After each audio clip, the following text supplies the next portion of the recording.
मार्च 2022 के 3 बिजनेस दिन के लिए एक्सपो 2022 का अप्रूवल दिया था। उसके बाद जो पिछले कल हमें ये हमारे प्रस्ताव के हिसाब से ये 10 से 13 के बीच में 4 दिनों का कर दिया गया है। I am thankful to the government of Gujarat for that. 24 जुलाई को जब हमने ड्राफ्ट एमओयू जो रिस्पॉन्सिबिलिटीज हमारी और स्टेट गवर्नमेंट की होंगी, उसमें ड्राफ्ट एमओयू को हमने गवर्नमेंट ऑफ गुजरात के साथ शेयर किया था। और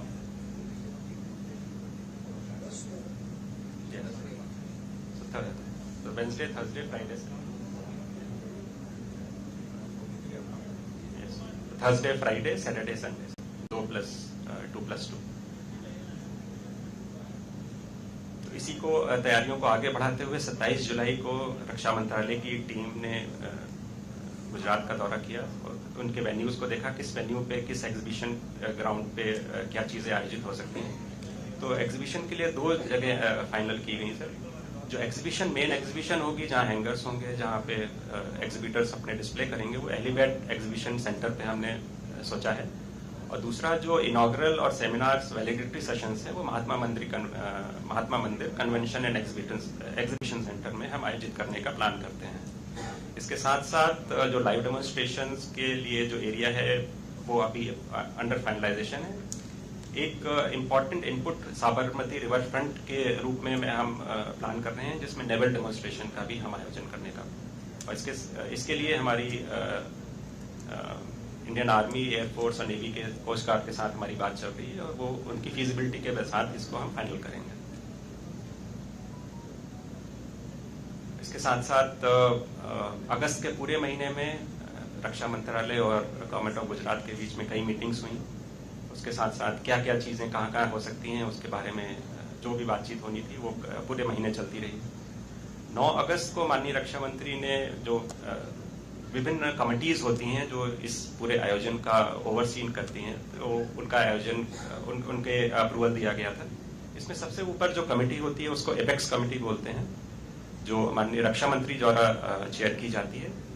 और उसमें रक्षा क्षेत्र से, राज्य सरकार से, भारत सरकार के कई मंत्रालयों से उसमें प्रतिनिधि होते हैं। तो दूसरी मेन कमेटी है वो ऑर्गेनाइजिंग कमेटी होती है। उसमें सेक्रेटरी डिफेंस प्रोडक्शन उसके चेयरमैन है और बाकी मेंबर्स उसको कैसे ऑर्गेनाइज करते हैं, इट्स पॉलिसी डिसीजन मेकिंग, और उसको एग्जीक्यूट कैसे करना है। Policy decisions, directives comes from the apex committee and organising committee see to its execution. Security and disaster management committee बहुत इंपॉर्टेंट कमेटी है। और एक एग्जीबिशन मैनेजमेंट कमेटी और उनकी सब कमेटीज हैं जो अलग अलग क्षेत्रों में क्या क्या काम करते हैं, जैसे हॉस्पिटैलिटी हो गई, ट्रांसपोर्ट हो गया, सेमिनार्स हो गया, उसके बारे में जो कमेटीज हैं वो क्या क्या करेंगी, उसके उन कमेटीज का हमने गठन कर लिया है। भारत सरकार के अन्य मंत्रालयों के साथ हमारी बात चल रही है for establishment of customs facilities and immigration facilities.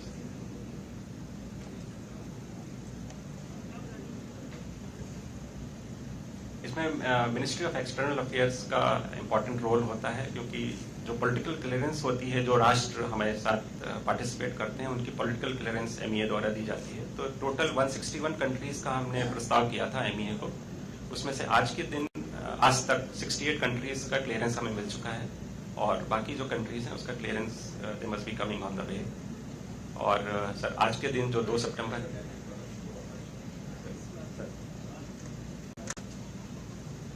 2 सितंबर जो आज का दिन है उसमें हमने एमओयू का फाइनलाइजेशन किया और एक्सचेंज किया भारत सरकार और गवर्नमेंट ऑफ गुजरात के बीच में। तो एक इम्पॉर्टेंट इनपुट है 15 से 21 नवंबर के बीच में भारत सरकार द्वारा दिसंबर में इस पर डेट शिफ्ट हो गई है, जो आज़ादी का अमृत महोत्सव, आज़ादी के 75 साल के उपलक्ष्य में अन्य जितने भी भारत सरकार के मंत्रालय हैं उनको कुछ कुछ काम करना है। तो रक्षा मंत्रालय को जो काम करना है वो इस वीक के में हम करेंगे। जो हमारे मेन प्रोडक्ट्स हैं उनका कैसे इवोल्यूशन हुआ है पिछले 70 सालों में, वो कैसे थे पहले, बीच में उनका कैसे डेवलपमेंट हुआ और आज के डेट में और फ्यूचर में ये कैसे होंगे।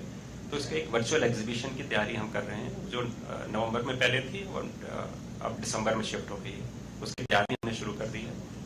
तो इसके साथ साथ एक राउंड टेबल कॉन्फ्रेंस होती है जो अंतर्राष्ट्रीय जो हमारे राजदूत होते हैं, एम्बेसडर्स इंडिया में बात अलग अलग देशों के, उसकी उनकी एक हम राउंड टेबल कॉन्फ्रेंस करते हैं, माननीय रक्षा मंत्री उसको चेयर करते हैं, और उस राउंड टेबल में हम उन देशों के राजदूतों को ये बताते हैं कि इसका आयोजन कैसे होगा और उनको क्या फैसिलिटीज मिलेंगी, उनकी इंडस्ट्रीज को हम क्या फैसिलिटेट करेंगे, उसके बारे में पूरी चर्चा होती है। वाइब्रेंट गुजरात में सर एक FEXPO 2020 का जब वो डेट्स अनाउंस होंगे तो हम एक कर्टन रेजर उसमें प्रस्तावित है FEXPO 22 के बारे में। तो ये वेन्यू की जो डिस्टेंस है अहमदाबाद एयरपोर्ट से करीब 20 किलोमीटर है, उसको कवर करने में करीब 20 से 24 मिनट का समय लगता है, तो एयरपोर्ट के काफी पास में है ये वेन्यू। सो दो एरियाज हमने फाइनल किए थे, one is the helipad exhibition ground, और दूसरा जो है महात्मा मंदिर एग्जीबिशन सेंटर, वो आगे वाली स्लाइड्स में मैं दिखाना चाहूंगा।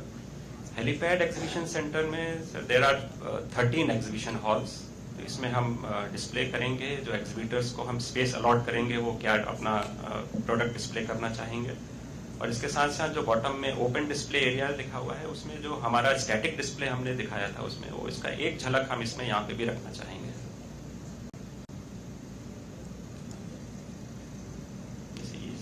There are exhibition halls, 75,000 square meter of area, about 10,000 cars parking facility, और इस हेलीपैड ग्राउंड में हम एग्जीबिशन एरिया, स्टैटिक डिस्प्ले और इंडिया पवेलियन और फूड कोर्ट्स इसको हम बनाना का प्रस्ताव है।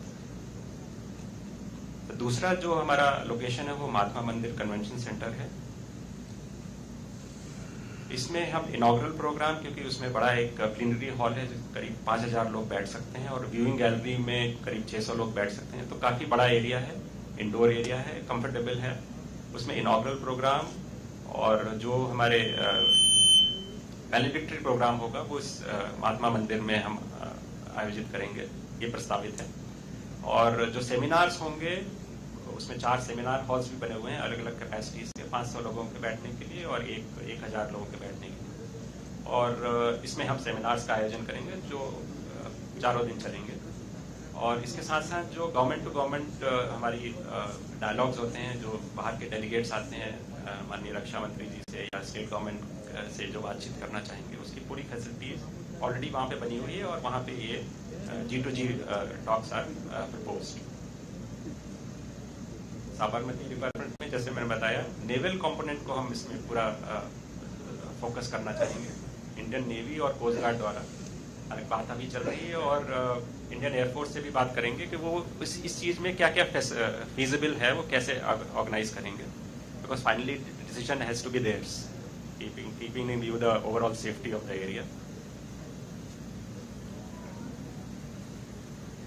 FEXPO 22 का एक ब्रॉड प्रोग्राम है, प्रस्तावित है, सब्जेक्ट टू फाइनल चेंजेस, क्योंकि 10 से 13 को हम आयोजित करेंगे। तो 9 मार्च को हम कर्टन रेजर एक आयोजित करते हैं, जिसमें मीडिया को बुलाया जाता है और FEXPO के बारे में, एग्जीबिशन के बारे में उनको बताया जाता है। 10 मार्च को इनॉग्रल फंक्शन होगा महात्मा मंदिर कन्वेंशन सेंटर में। 10 से 13 मार्च के बीच में एग्जीबिशन चलेगी on exhibition helipad exhibition centre. इनको 2 भागों में है, 10 और 11 के बीच। 10 और 11 मार्च को बिजनेस डेज, और पब्लिक के लिए 12 और 13, बिकॉज सैटरडे संडे हैं, तो maximum footfall we expect, and of course subject to covid situation at that time and observance of protocol appropriate behaviour by all participants. 10 मार्च को मेन इनॉग्रेशन के बाद इंडिया पवेलियन का भी इनॉग्रेशन होता है, और उसी दिन शाम को माननीय रक्षा मंत्री द्वारा एक डिनर का आयोजन किया जाता है, जो बाहर से हमारे डेलीगेट्स आते हैं, हमारे गेस्ट आते हैं, उनको सम्मानित करने के लिए और उनको पार्टिसिपेशन के लिए। सेमिनार्स 4 दिन चलेंगे 10 से 13 मार्च में, 10 और उन्हीं दिनों लाइव डेमोन्स्ट्रेशन भी रहेंगे, और 13 मार्च को क्योंकि आखिरी दिन है तो वो वैलिडिटरी फंक्शन उस दिन आयोजित किया जाएगा। जो कुछ मेजर प्रोग्राम्स प्रस्तावित हैं वो क्योंकि first round of India Africa defence ministers conclave Lucknow में हमने किया था, तो ये दूसरा राउंड हम यहाँ प्रस्तावित कर रहे हैं, डिफेंस मिनिस्टर्स कॉन्क्लेव। और हर डिफेक्सपो और एरो इंडिया में हम इंडिया और रशिया के बीच में एक डायलॉग जो हमारा चलता रहता है मिलिट्री इंडस्ट्रियल कॉपरेशन के बारे में, that will propose to continue in this edition also. From startup point of view हमारा एक प्रोग्राम होता है DISC, defence India startup challenge, जिसको डिस्क 4 उसके संस्करण हो चुके हैं। डिस्क 5 अभी लॉन्च अगस्त महीने में किया गया था माननीय रक्षा मंत्री द्वारा। डिस्क 5 के विनर्स को हम उन दिनों में उन डिफेक्सपो के किसी एक दिन में उसको हम सम्मानित करेंगे। और इसके साथ साथ जो स्टेट गवर्नमेंट, राज्य सरकार जो प्रोग्राम करना चाहे उसको हम इसमें सम्मिलित करेंगे। That is all sir, thank you. धन्यवाद सर। डिफेंस एक्सपो के आयोजन के विभिन्न पहलुओं पर विस्तृत चर्चा करने के लिए आपका धन्यवाद। अब मैं माननीय मुख्यमंत्री श्री जी से अनुग्रह करती हूं कि वो अपने विचार हमारे साथ साझा करें।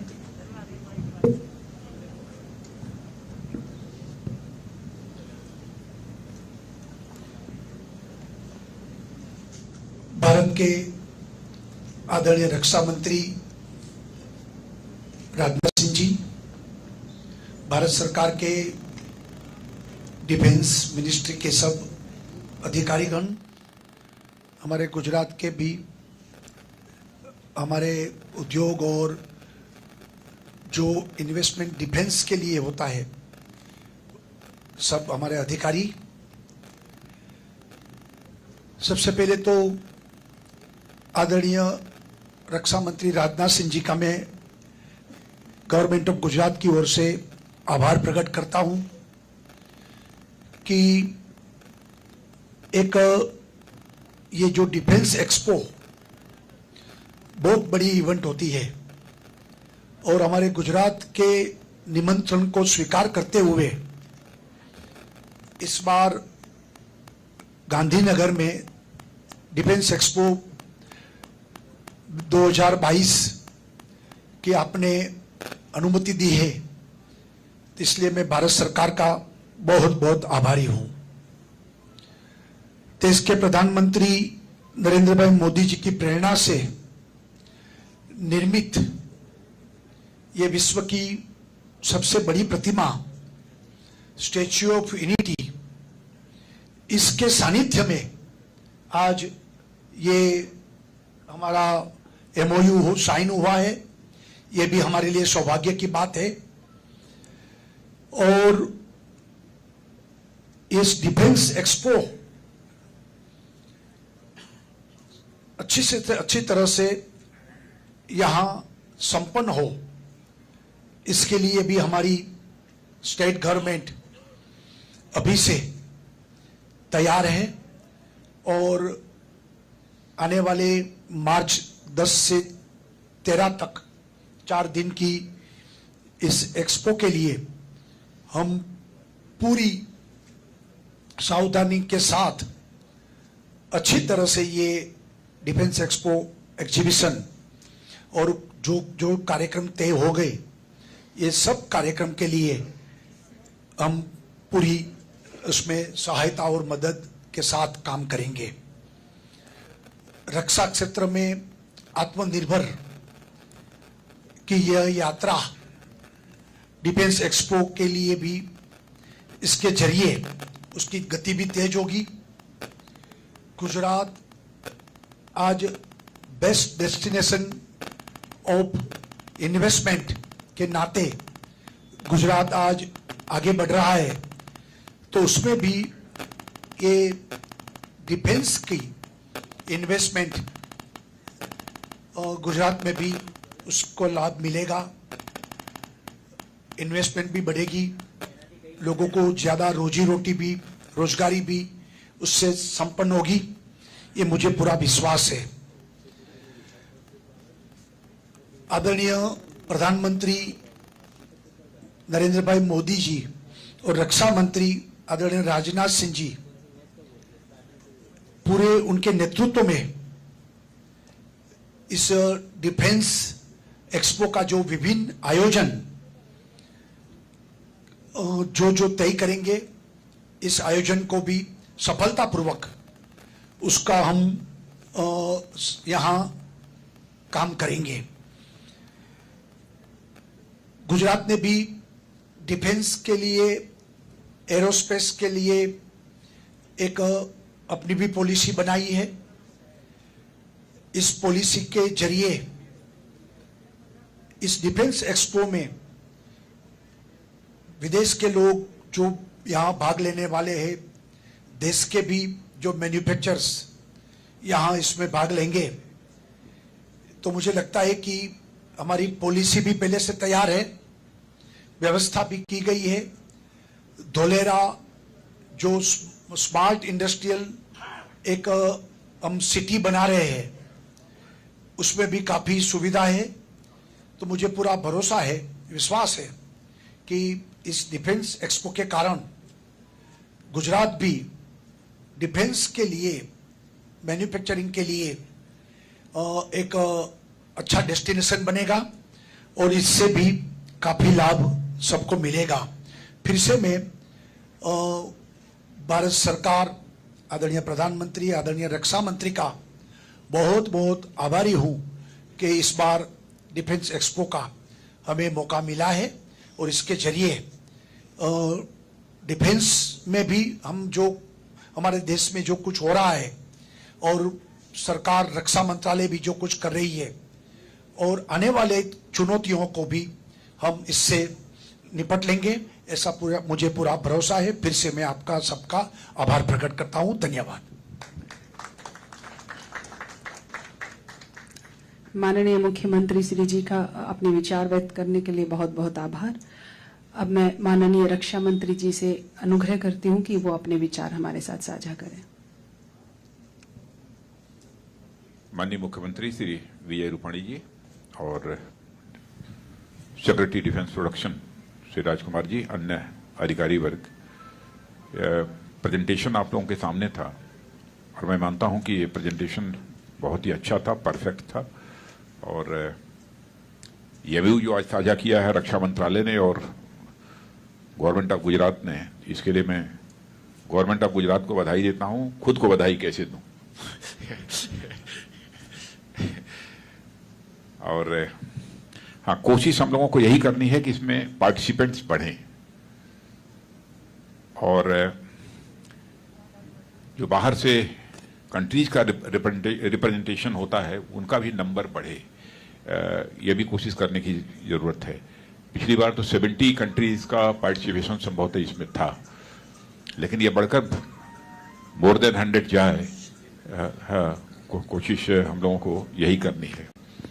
एग्जीबिटर्स की संख्या भी पिछले वर्ष अप्रॉक्सीमेटली 1000 के आसपास थी, तो यह भी मुझे विश्वास है कि बढ़ेगा। ये एग्जीबिटर्स की संख्या भी इस बार बढ़ेगी। डिफेंस मिनिस्टर, पिछली बार 40 डिफेंस मिनिस्टर्स आए थे थ्रू आउट द वर्ल्ड, तो उनका भी नंबर बढ़ेगा मुझे लगता है। भारत को आत्मनिर्भर भारत हम रक्षा के क्षेत्र में बनाना चाहते हैं, उद्देश्य यही है। और भारत एक इंपोर्टिंग कंट्री के रूप में पूरी इंटरनेशनल कम्युनिटी में रिकॉग्नाइज न किया जाए, बल्कि हम एक्सपोर्टिंग कंट्री के रूप में हम भारत को रिकॉग्निशन एक मिले, ये हमारी कोशिश है। और प्रधानमंत्री जी ने जो आत्मनिर्भर भारत का लक्ष्य दिया है, उसी के तहत हम लोग आगे बढ़ रहे हैं और मैं कॉन्फिडेंट हूं कि भारत रक्षा क्षेत्र में भी निश्चित रूप से आत्मनिर्भर बनेगा। तो आज के अवसर पर मैं समझता हूं इससे ज्यादा कुछ कहने की कोई जरूरत नहीं है। मैं गुजरात के मुख्यमंत्री श्रीमान विजय रूपाणी जी को और उनकी पूरी टीम को, पूरी गवर्नमेंट को शुभकामनाएं देता हूं, क्योंकि अधिकतम प्रयास इन्हीं लोगों को करना है यहाँ की व्यवस्था में, ताकि यह कार्यक्रम पूरी तरह से सफल हो सके। वैसे मैं कॉन्फिडेंट हूं, मेरे कॉन्फिडेंस लेवल पर जो क्वेश्चन मार्क लगाने की कोई गुंजाइश नहीं, ये होगा, सफल होगा, मैं आश्वस्त हूं। बस आप सबको बहुत बहुत धन्यवाद। माननीय रक्षा मंत्री जी का बहुत बहुत धन्यवाद। मैं अब माननीय रक्षा मंत्री जी एक आग्रह जरूर मैं रूपाणी जी से करना चाहूंगा कि इसमें बाहर से जो लोग आएंगे,